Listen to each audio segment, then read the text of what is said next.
So coming up this weekend is going to be UFC 323, and you may notice that I am recording with a bit of a different setup at the moment. I am using my laptop, and because of that, I'm using my laptop's microphone. So hopefully the audio isn't too bad, and for that reason, I am going to make this a bit of a faster video. Now, on top of that as well, we do of course have a very good card this weekend, 14 fights with a very strong main card, and a main card that I do feel pretty good about my picks on. The prelims, I will say, not so much, and of course aside from that as well, we also do have Cage Warriors 199, which is a very solid card. I will be writing an article about that card on the We Want Picks website. So as for this card, let's just get straight into it. If you do want to sign up and read that article, do sign up to We Want Picks. Use my code ARTSUM for 10% off your first membership, and of course you do get everything else, including what Angelo, Jacob and BetSam upload to there as well. Muhammad Naimov versus Mairon Santos, I do believe, is going to be kicking off the card.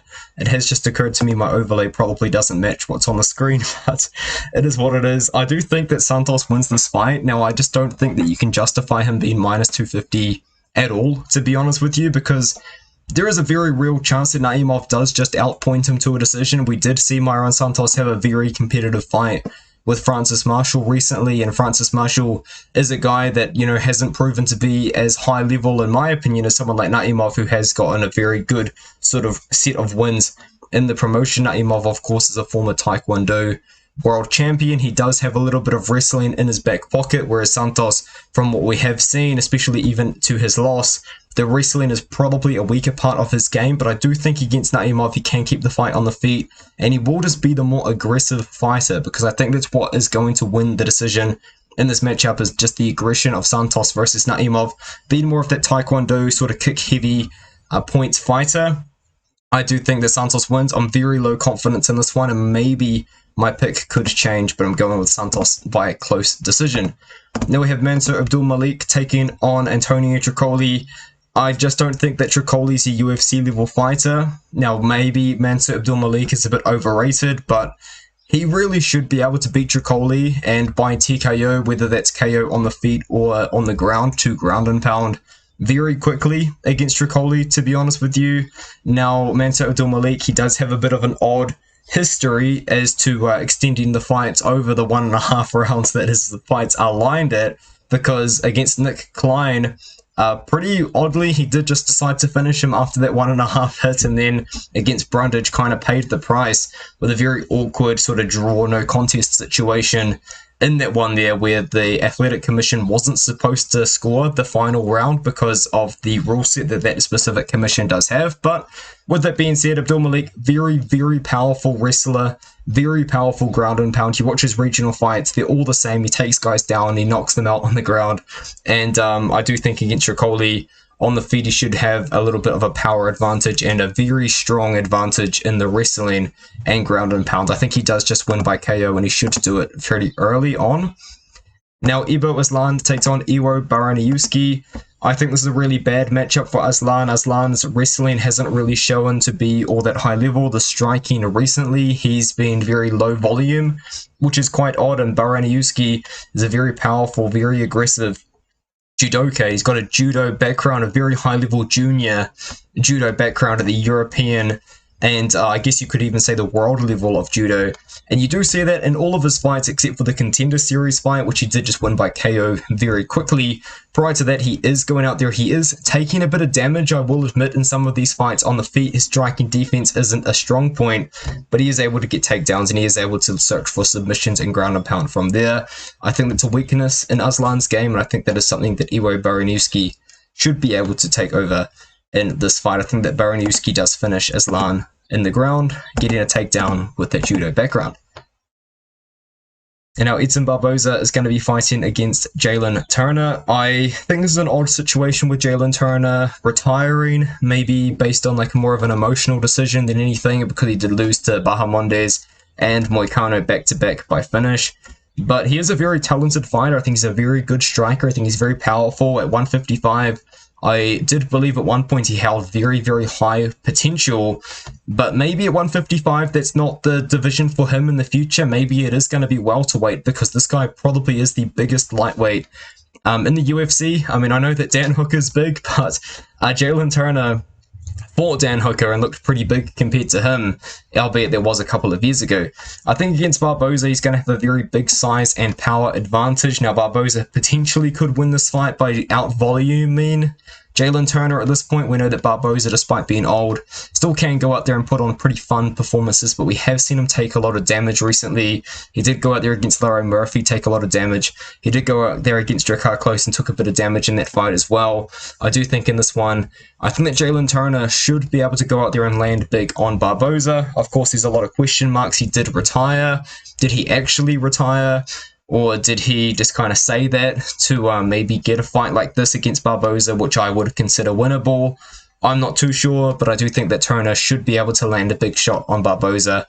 It will be sad to see seeing Barboza in this fight, because I think Jalin Turner is going to be massive compared to him. But I think that Turner is going to be able to go out there and win and get a pretty good victory for him. Now, Vettori fights against Bruno Ferreira. Is Bruno Ferreira going to be the guy to finally crack that chin of Marvin Vettori? Because Vettori is a notoriously tough fighter. He's fought a lot of very talented strikers with a lot of power, and he's been able to come out unscathed against a lot of them, even against Jared Cannonier. Cannonier had him in a lot of trouble, and Vettori was still able to push forward and through that fight all 5 rounds. And Ferreira has a lot of power. This is a guy that came into the UFC on short notice and knocked out Gregory Rodriguez in a win that has aged very well now. And then also after that, we also have seen him start to get a lot of finishes by highlight knockout and highlight submission as well. And I do think against Vettori at this point, I'm not really too sure what Vettori is really bringing to the top of the division. You know, I know that this is a very big step up in competition for Bruno, a big step down in competition, you would argue, for Vettori, but I think that the momentum is on the Ferreira side. I like the power in Ferreira's hands, I like the boxing, and I also really like the fact that he can mix in a lot of wrestling and grappling in this fight too. So against Vettori, yes, Vettori is a very good wrestler. I think Ferreira can kind of do a bit of everything, can pressure, can land the big shots, and I think that eventually, kind of like what happened against the Cannonier fight in some sort of way, we are going to see Ferreira break down Vettori, and I am going to say it. I think the underdog wins the fight, and I think he does actually win the fight by knockout. Let's see how unbreakable that chin really is, but Vettori versus Joe Pyfer could be the fight to make. Now, Friziam fights against Nazim Sadikov. Are both guys in the past that I have underrated. I have picked against Sadikov before and been proven wrong. I have picked against Friziam before and been proven wrong. But I think that Friziam, I think that the momentum from him is really impressive. I think he got one of the best knockouts of the year against Matt Frivola. And then after that, he beat Mike Davis. Mike Davis is a somewhat inactive fighter, but a guy that still, when he does show up on his day, is a very talented guy with good wrestling and striking. And Friziam was able to go out there and beats him over 3 rounds. And Nazim Sadikov is somewhat similar in that way. He's a very talented kickboxer, but we have seen him offensively wrestle before. He is coming off a very impressive victory over Nicholas Motta, which he knocked him out. And before that, he did beat Bonfim, which was probably even more impressive than that Motta victory as well. But the thing about Friziam is there's just something about his style that means that he can fight from range. He can keep these guys at bay. And I know that Sadikov is a very aggressive, pressure-forward guy. Ziam has dealt with guys like this before. He has dealt with guys that are trying to come forward, and I think that Ziam is going to be able to pick him apart from range. This is a very low-confidence pick for me, though, but I do think that Ziam, by decision, is my pick. Now we can move up to Maycee Barber versus Karine Silva. This fight was tough for me because I do think that Maycee Barber is the better fighter out of the two.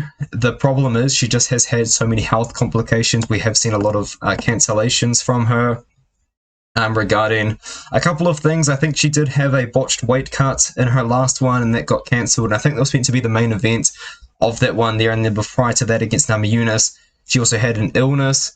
So it seems like there's a lot going on in Maycee Barber right now, and I do worry that maybe she's coming back too soon, even though it has been, over 6 months now, against someone who is very much up and coming in Karine Silva, and someone who I have been rating very highly in the past. But I do think that Barber is the better fighter out of the two. I think she's got the better cardio. I think that even if she could offensively wrestle Silva. We've seen Silva taken down before and controlled. We've also seen Barber out-wrestled in the past as well. I think on the feet, Barber's a little bit better of a striker. Yes, Silva does have finishing ability, but for the most part, her skill set comes in the wrestling and the grappling, whereas Barber can use pretty decent boxing from range as well.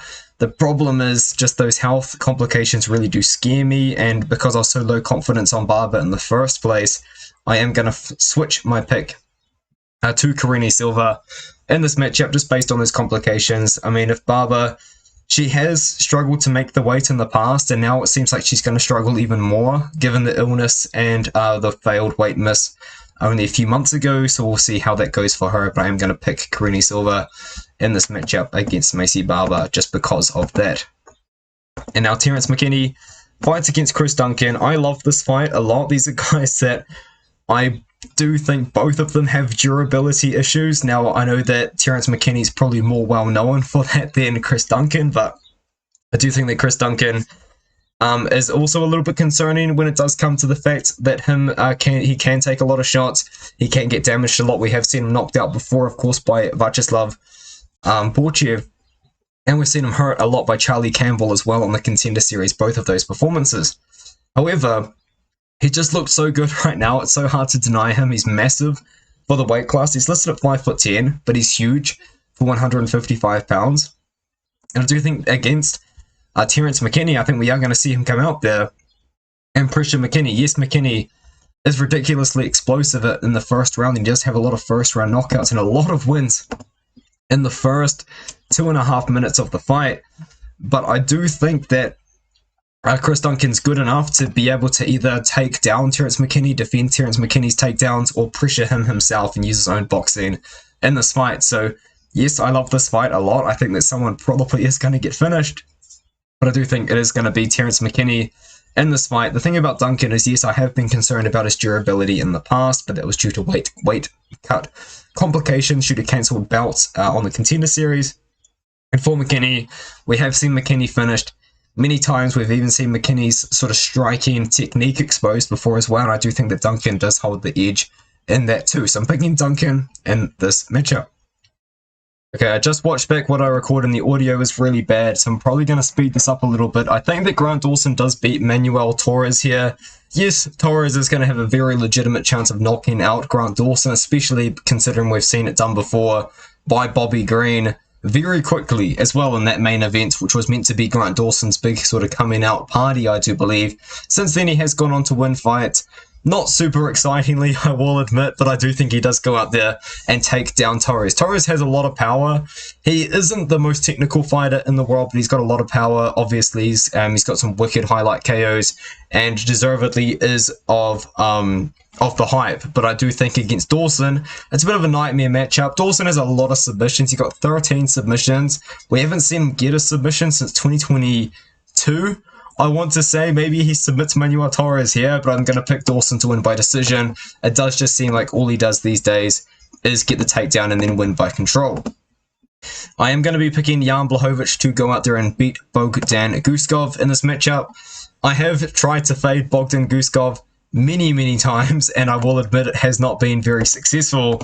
However, I do just think that Bogdan Guskov is a fighter with a lot of flaws. He does not deal with pressure very well at all, and so far in his career, no one has really been able to successfully pressure him because he just ends up knocking them out either in the first or the second round, and that does include a big win over one of my favorites, Nikita Krylov. I do think that Jan Blachowicz, despite being a very old man at this point, 42 years old at light heavyweight, still does possess a lot of power. He still does possess a lot of sort of striking ability. We saw a couple of years ago against Pereira that he was able to find a lot of success in that fight despite him resorting to a bit of wrestling in that matchup. And then, of course, after that against Olberg, that fight was relatively competitive as well. And Olberg is a guy who may or may not be fighting for the title very soon at light heavyweight. And Jan Blachowicz kind of showed that despite being 42 years old still, he's pretty solid. Guskov has a lot of power. He is very aggressive. I will say he is improving every single fight, and I do think as well he's improved greatly from his loss to Oezdemir a couple of years ago, and he's also improved greatly to his prior loss as well, in which he was broken down in less than a minute, so less than a round.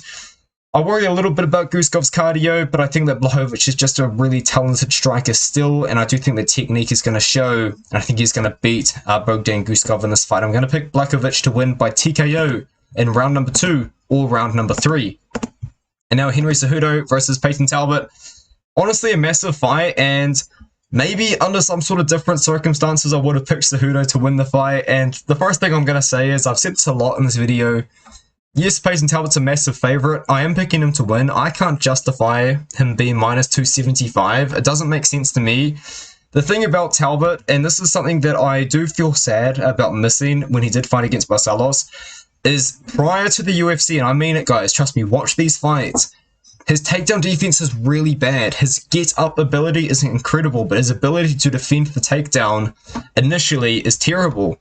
And then it looked really, really good in the UFC and the Contender Series, I should add, and then against Barcelos it looked bad again, and now he's going out there against Cejudo, a former gold medalist in wrestling, and it's one of those things where it's like, maybe I should just pick Cejudo, because if Cejudo wins this fight, it's going to be so obvious that I should have picked Cejudo the entire time. It's just one of those ones which I can't really win in, to be honest with you, but at the end of the day, Talbott is so much bigger than Cejudo. He did look so good against Felipe Lima as well. This does really come across as a big 180 completely, because I did pick Lima in that fight after that loss to Barcelos. And I do like Cejudo. This is probably one of my more red hot takes that I think a lot of people strongly disagree with. I thought that Cejudo beat Aljamain Sterling 2.5 years ago. I know no one probably disagrees with me there, but, you know, that is what it is. And then since then, he has been losing some pretty solid competition, including Merab, obviously, which is a pretty tough guy to fight, huh? He's later on in the card. I do think Talbott wins. He's the better striker here. Cejudo's got that weird sort of striking where he keeps his chin way up in the air. Talbott's a sniper from range. Yes, he does kind of remind me of O'Malley, I will admit. I'm picking him to beat Talbott. I don't feel confidence in it whatsoever, but I think it should be pretty fun. And Brandon Moreno, right now at the time of me recording this video, is the underdog against Tatsuro Taira. Here's the thing, I really want Taira to win this fight because I'm not that interested in seeing Pantoja beat Brandon Moreno for the 4th time. I'm honestly not. But at the same time, I think that Moreno is just too well-rounded for Tatsuro Taira. The thing about Taira, though, is we just saw incredible striking, wrestling, and grappling combined against Yansang Park in his last fight. Now, Park did take it on short notice. It was a big step up in competition, but we saw everything kind of put together for Taira. We saw him lose to Brandon Royval in a matchup which kind of did sort of showcase that Royval is a more well-rounded fighter, striking-wise, and also even in some wrestling and grappling moments as well. And against Moreno, Moreno's got really good boxing. I think that his takedown defense is good enough to deal with Taira, who just hasn't really shown that he can punish you enough on the feet, especially punish someone like Brandon Moreno on the feet, in my opinion. So I think we're going to see Moreno find that success with that jab that he does have, and I think he's going to be able to piece up Taira from range.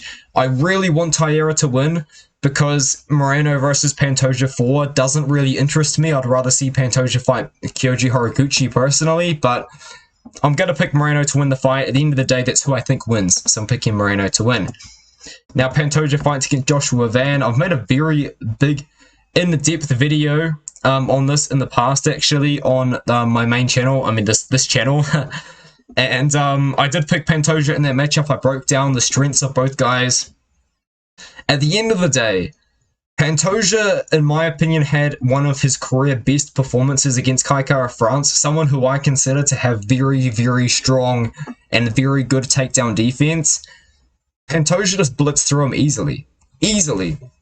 And yes, Joshua Van has shown incredible takedown defense in the UFC so far. It was a little bit of a weakness, in my opinion, on the regional scene, but in the UFC that has showed up and he's looked fantastic. I do think that Van has a very real chance against Pantoja with that boxing, because Pantoja, he does just kind of charge head forward and does kind of throw combinations and just kind of run forward. But the thing is, that pressure completely overwhelmed Kai Kara-France in that fight against them. And I think that maybe we're going to see something similar against Van.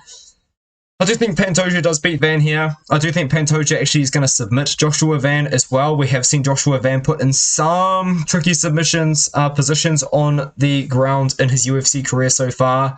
And another thing about Van is before the big knockdown at the end, I think he was actually going to go on to lose that decision against Royval, but completely different stylistic matchup here. Pantoja much more of a wrestler grappler, and I do just think that Pantoja's a little bit too good at wrestling and grappling for Van.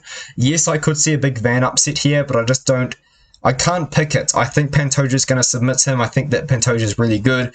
I've said it before, and I'll say it again. Kyoji Horiguchi is the best stylistic matchup to beat Pantoja. I do strongly believe that. I think I even said that in my original Van versus Pantoja prediction video 5 months ago, when Van beat Royval and Pantoja beat Kai Kara-France. So give me Pantoja by submission in this fight. I think he's a really solid fighter. I've been upping Pantoja for a long time. I picked him against Brandon Moreno when he took the belt off him. I've picked him every single time since as well. Now, Merab fights against Petr Yan. Speaking of someone being inevitable, completely inevitable, Merab Dvalishvili is inevitable, man. I said in my breakdown against Corey Sandhagen that there is a real chance that Corey Sandhagen is the guy to beat Merab, that Corey Sandhagen might have the style to beat Merab, and I listed why. And I think you saw why in that first round. You know, Corey Sandhagen had a very solid round 1 and a very good round 2 as well, until Merab just started to take over. And that's the thing about this fight that I think is also going to potentially occur. I think there's a very real chance that Petr Yan defends the takedowns in round 1, starts to really box up Merab early. But the thing about Merab is he just keeps on coming. He failed, what, 33 takedowns against Yan the first time? Apparently Yan was injured, but I mean, I still just don't know if it really matters, to be honest with you. I just think that Merab, yes, I don't really love watching his fights, I will be honest with you. I just don't think you can really stop him. I just don't think you can. He just keeps coming forwards over and over and over again. Corey Sandhagen found success until he didn't. And I think that Yan, I think that it's going to take a lot longer for that sort of breaking to begin. I think maybe Petr Yan could win the first 2 rounds. Even though Yan is renowned for taking the first round off as well, I should definitely mention that.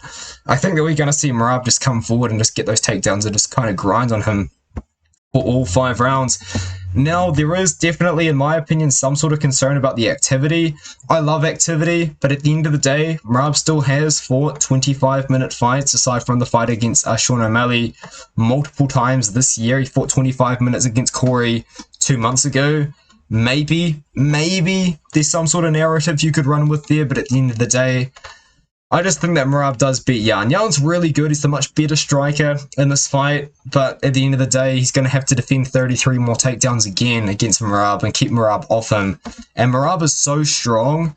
And Yan's not really the biggest guy for the weight class either to keep Merab off him in the clinch. So I think we're going to see Merab get another sort of control decision.